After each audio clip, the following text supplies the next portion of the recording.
Welcome to our webinar for Pandas, Peaks and Pagodas. My name is Paul Dymond and I'm your host on this webinar to take you through a spectacular journey through Southwest China all the way up to Beijing if you do our extension as well. Today, I'm going to take you through this stunning itinerary and explore a little bit more of the details and the sites that you're going to see. Now, this tour was put together by two amazing travel professionals, Laura Todd and Anna Murray, and they're joining us as well tonight. So I'm going to hand over to them right now so that they can tell you why they want to take you on this amazing trip. Hi, I'll go first if that's okay, Anna. So thank you guys for joining us today. It's wonderful to meet everyone. We're so excited to be heading back to China. We cannot wait to show people this amazing part of the world that we think is really undiscovered. You're going to hear a little bit more about who we are as well later on. So I'm Laura. I'm based working for X Travel down in central Southland. I've got clients all around the world that I work with and lots of businesses too. Mum to two wee boys. But yeah, so we joined Paul in October last year and got to experience this amazing part of China. And it was my roomie, and we quickly became besties. And we were just blown away by the fact that there were no tourists. It was so clean and green. And yeah, we just had such an authentic experience. And there's so many places, well, not many places in the world now, I think, as a well-traveled person that surprised me. And China just absolutely blew me away. So we wanted to pop this together. We wanted to take people with us and show people that it's actually a really accessible place if you've got amazing guides like Wendy Wu, who will help hold your hand. And we're going to be there as well to make it a really fun time getting off the beaten track. So yeah, thank you for giving up your evening and coming along to listen to us. Hi, I'm Anna Murray from King Travel, based in Rotorua in the North Island, and I am also super excited to be taking a fabulous group back to China. Such an amazing place. I just want to show you guys what we got to experience. We loved it, and absolutely we're there to help you. If you're a little bit unsure or uncertain, we're there to take the stress out of it, hold your hand, walk up to the lookout, sit in the cafes, whatever you wish, just so you can get your best bang for buck. Can't wait for October. Thanks, Anna and Laura. I know this trip's going to be so great with you two there to help. I remember how much you enjoyed China so much. Now, Wendy Wu Tours are the operators behind the tour, and I wanted to just explain a few things about what a day in the life of a Wendy Wu tour is going to be like for you while you're away.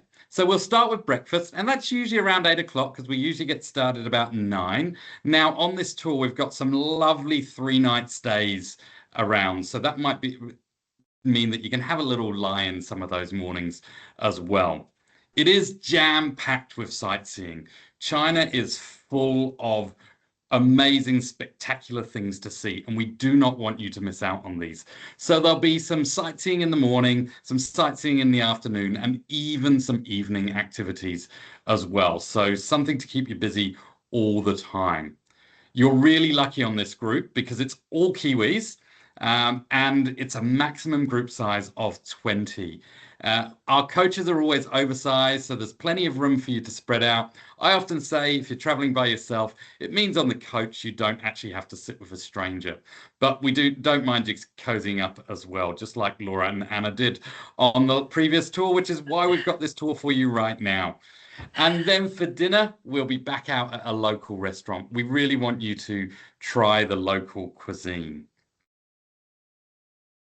People often say, what are the hotels going to be like? They are 4-star. We do try and get locally run hotels, and we want you to them to be a bit of the experience. So the pictures you can see on screen now are actual hotels that you'll be staying in. And at the top right there, that is one of my favorite hotels in China as well. And that's where you've got a 3-night stay in Lijiang as well. Now, food. Buffet breakfast at the hotel. There is Western options as well as the local option, whichever you want to try. Lunch and dinner will be similar to what you're seeing on the screen now. This is family style food. You'll have up to 12 choices of food there for you to try. We'll always make sure the local delicacy is there, as well as some easier, maybe Western options and some beautiful Chinese food. No one goes hungry on a Wendy Wu tours, and you really do feel like you've tried some of the local cuisine. The best thing about a Wendy Wu tour is the guide. The guides are going to be with you 24 hours a day, 7 days a week, and they are the best in the business. In fact, on the far left of your screen, George there won the best guide of the year in the Wanderlust magazine in the UK, and that was a global competition. So one of these guys is going to be looking after you. They're all local. They all have been traveling for more than 10 years in China, and they really can bring the itinerary to life for you. Right, let's get into the itinerary. Let's go and have a little brief look at what you're going to see. So this itinerary starts in Kunming, which is the largest city in southwest China. Not one of the biggest cities in China. It does only have 5.6 million people in the city and 8.5 million in the wider catchment area. So it's only a third of the size of Shanghai. It is a main trading port for China to trade with Southeast Asia, because Yunnan province, which is the province that we're touring through, is borders Vietnam and Laos and Myanmar as well. So you've got all of Southeast Asia very close to you. But the reason we're in Kunming is for the UNESCO World Heritage Protected Stone Forest. And you'll see them on your screen at the moment. So this is an area of over 400 square meters of kilometers, sorry, even bigger, of these limestone rock formations that have been forming over millions of years, and they stand out the ground up to 15 meters high, and they really do from a distance look like petrified trees, and you'll get plenty of time to walk through these and see this amazing natural beauty of a sightseeing experience. We then travel up to Dali the next day. Dali is a really great city on the banks of Irhai Lake, which, if you looked closely at the pictures of Laura and Anna, you would have seen them on a bicycle. You will get a chance to get on a bike or have a wander around the lake and grab a coffee in one of the beautiful cafes there. The main reason people come to Dali is for the 3 pagodas that you're seeing on your screen right now. These are over 1,200 years old, and there is not a piece of cement between the bricks. It's all counterbalanced, and they're still standing after 1,200 years. Down in the bottom left, you'll see our hotel. So this is a traditional courtyard hotel. Still a 4-star bedroom inside there, but you're right in the old town of Dali. So in the evening, there's plenty of time for you to wander down Foreigner Street. Just make sure you don't get too lost in all the little winding roads. But it is beautiful for some souvenir shopping and trying some of the local drinks as well in the evening. Right. We're up in Lijiang now for 3 nights. So this is where you can really relax and take in what is some of the most spectacular scenery you will see, not just in China, but in the world. Lijiang is an old water town. It is a tourist town, so there's plenty to do and see. One thing I do like about the Chinese, they believe everything that's natural and beautiful can be enhanced by LED lights in the evening. So everything is lit up beautifully in colors, so you never have to sleep and you can enjoy all of the spectacular scenery. So Lijiang is at an elevation of 1,900 meters. So we are getting up quite high now. And we are in what really is the foothills of the Himalayas.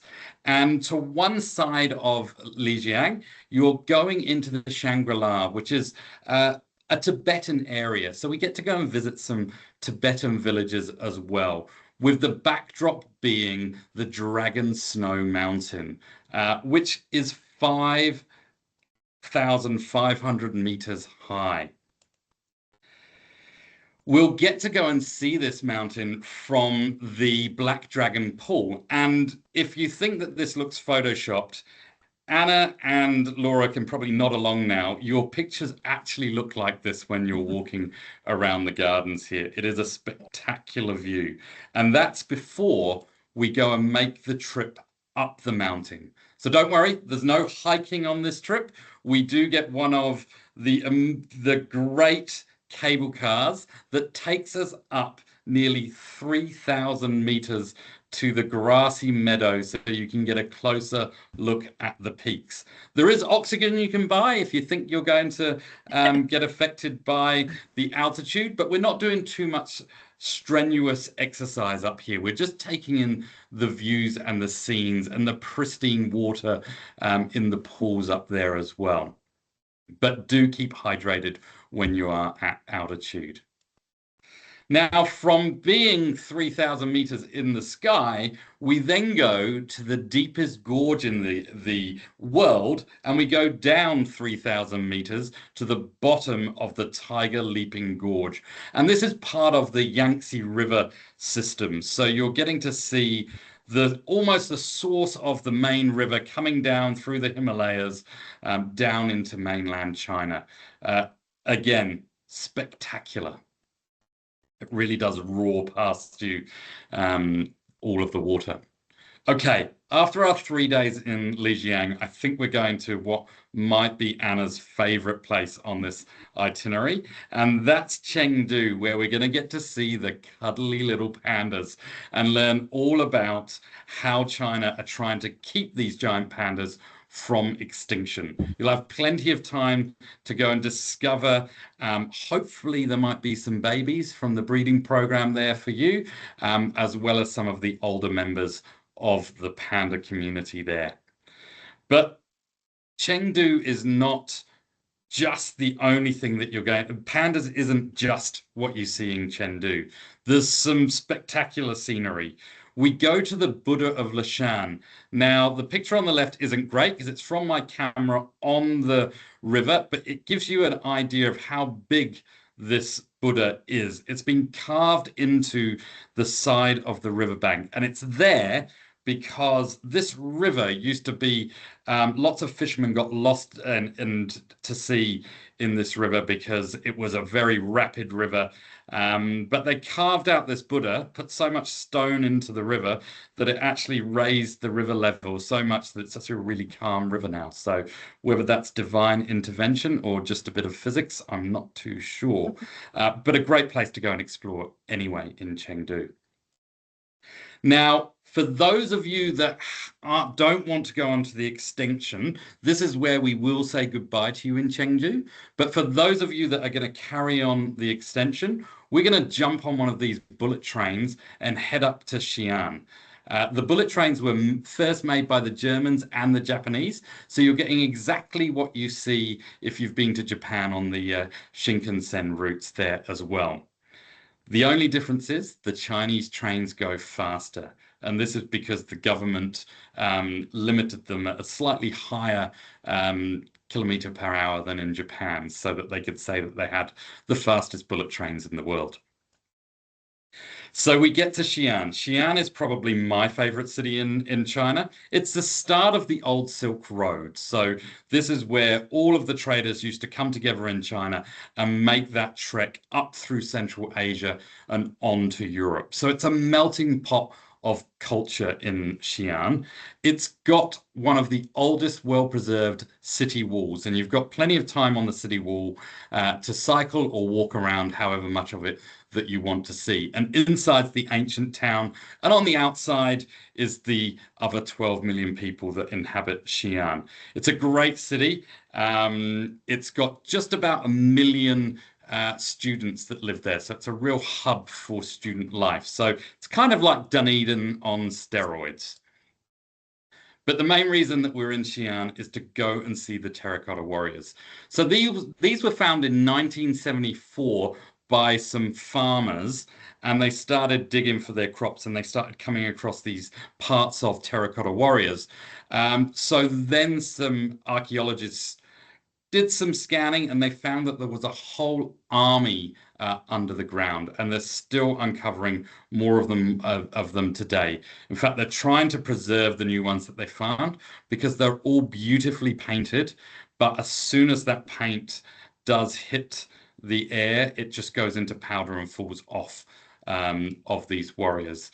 We are going back nearly 800 years when these were first made for Emperor Qin, and they surround his mausoleum.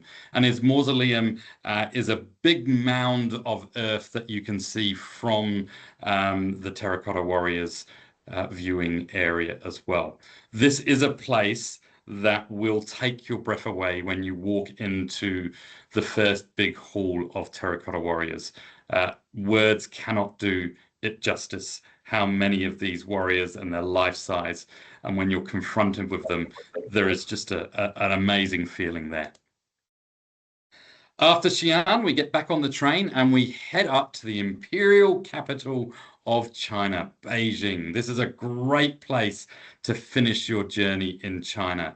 You're going to hit some of those well-known sites like the Forbidden City here, which will start in Tiananmen Square, and we'll make our way through Tiananmen Square, which is the largest city square in the world.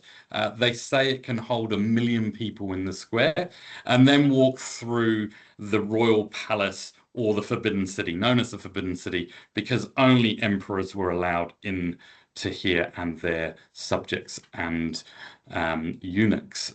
So it's a great place to go and spend half a day. But also in Beijing, you're going to have the Temple of Heaven and the Summer Palace to explore as well.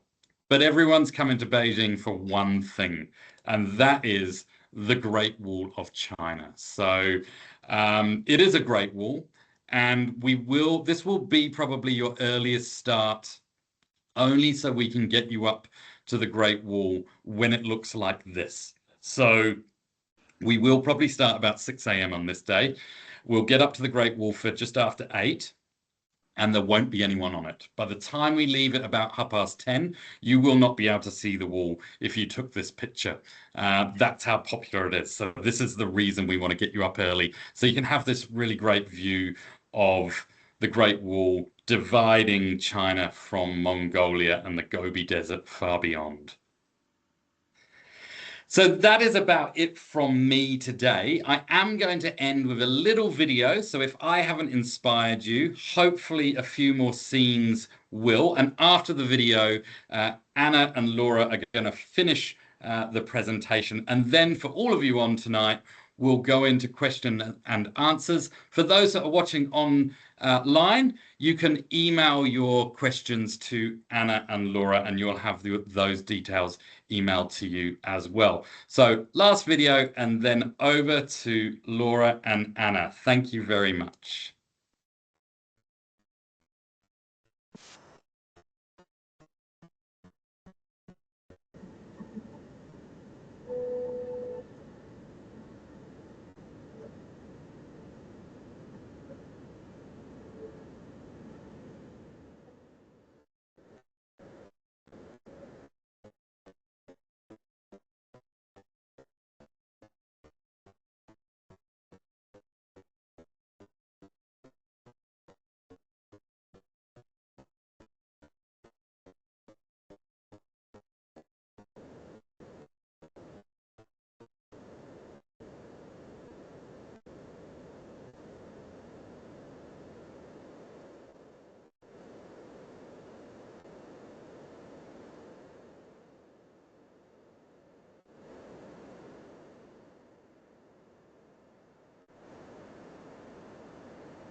Thanks, guys. Over to Laura and Anna. It gets me so excited, Paul. I just absolutely loved all of that. And thank you so much for giving up your evening, and to the people that have joined us. I also meant to pop in about where North Meets South tours came from. So obviously Anna living in the North Island, myself in the South, we wanted to come up with a sort of fusion to show, bring people together from the different islands or hemispheres for traveling as well. And just something else that I wanted to point out too, where we stay, everything is literally on our doorstep. Because the Chinese don't get up and about till about 10 a.m., we get out, we get moving, we have the streets to ourselves, and with our price being all inclusive as well, you really, I just don't think you can get better value for money. So yeah, we're so excited to have you join us in October, and hopefully that has inspired a few people that are still on the fence with their travel plans. So thank you. Thanks, Paul. That was amazing. I am super excited, and I can't wait for people to come and experience that excitement with us, especially to see those little pandas. Who's going to come and pet them with me? Oh, I can't wait. So, yes, any questions, make sure you reach out. That's what we're here for. Let us know. Thanks, guys, and thanks for joining us. If you need any more information, the full itinerary is available from Anna and Laura as well. But thanks for joining us now, and we'll now move on to questions and answers. But hopefully we'll see lots of you in China soon. Thank you, and bye-bye.